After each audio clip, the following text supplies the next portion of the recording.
Lorsque nous venons à Christ, nous naissons de nouveau. Ça veut dire que nous qui étions autrefois éloignés de Dieu par nos offenses, nous avons à nouveau la capacité de rentrer dans la vie de Dieu.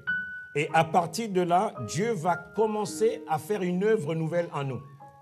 Ça veut dire que nous sommes nés d'esprit, mais notre intelligence va être renouvelée, va être transformée.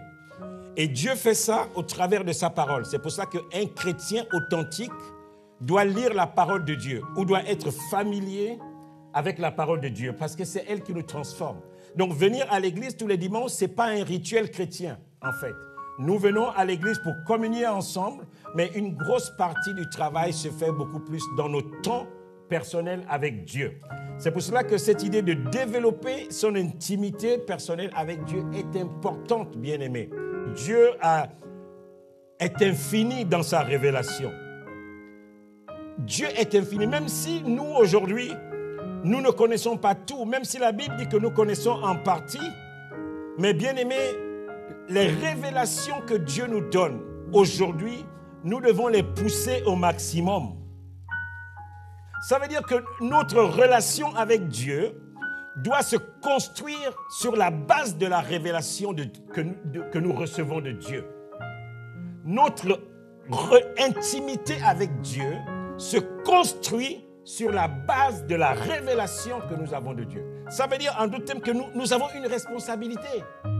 J'ai la responsabilité d'étudier la parole de Dieu par moi-même, d'apprendre les textes par moi-même, de chercher les faces de Dieu par moi-même. C'est une responsabilité parce que c'est là que tu bâtis ton intimité avec Dieu.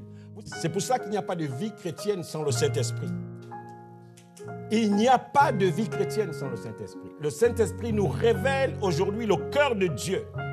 C'est important de comprendre ça, bien-aimés.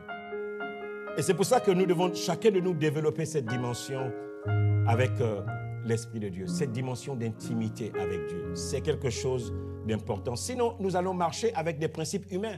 Elle était tellement puissante, Jézabel, que Élie a voulu fuir loin de sa face. Et comme il savait qu'il ne pouvait pas fuir loin, il a demandé à Dieu de reprendre son âme et puis qu'il s'arrête là parce qu'il a pensé qu'il pouvait faire mieux, mais finalement, vu la situation, il pense qu'il n'est pas mieux que ses pères.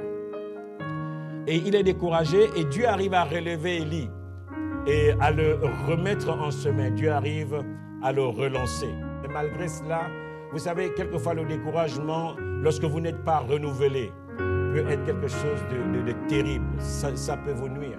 D'ailleurs, lorsque nous lisons le texte, nous allons nous rendre compte que Élie va être... Je vais prendre le risque de le dire comme ça, il va être mis de côté parce que Élisée va prendre sa place. Et lorsque vous lisez la suite de ce texte, Élie lui dira, ok, tu vas aller oindre Élie. Et c'est lui, tu vas l'oindre prophète à ta place. Parce que Dieu lui a dit, tu vas aller oindre quelqu'un d'autre à ta place. Qu'est-ce qui s'est passé? Et le langage de Dieu, souvent, on le comprend quand on est un homme brisé. Et un homme brisé, quelquefois, c'est un bon outil entre les mains de Dieu pour la transformation. Mais si vous êtes obéissant et docile, vous allez manger les meilleures productions du